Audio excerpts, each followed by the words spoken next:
दुनिया में हुए कुछ ऐसे इत्तेफाक जिस पे आप बिल्कुल यकीन नहीं करोगे, पर आपको करना ही पड़ेगा। सबसे पहले मॉर्गन रॉबर्टसन, इन्होंने 1898 में एक नावल पब्लिश की थी। इसमें इन्होंने एक समंदरी जहाज की फिक्शन स्टोरी बताई थी। इस स्टोरी में ये जहाज एक बहुत बड़े आइसबर्ग से टकरा जाता है और उसके बाद ये डूब जाता है। और इसके ठीक 14 साल बाद 14 अप्रैल को 1912 में टाइटैनिक एक बहुत बड़े आइसबर्ग से टकरा जाता है और उसके बाद डूब जाता है। और मॉर्गन भाई साहब की स्टोरी में जो जहाज डूबा था उसका नाम क्या था?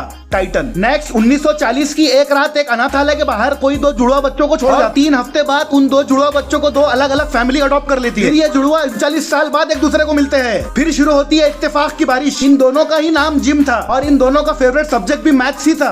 और ये दोनों पहले कारपेंटरी का काम करते थे और अब ये दोनों करंट में सिक्योरिटी के काम में थे। दोनों की पहली बीवी का नाम लिंडा था, जिनसे इन दोनों का डिवोर्स भी हो चुका था। इन दोनों की दूसरी बीवी का नाम भी सेम था, बेटी, जिससे इन दोनों को 2 बच्चे थे और सेम टू सेम दोनों ही लड़के थे। और इन दोनों बच्चों का नाम भी सेम था, जेम्स और एलन।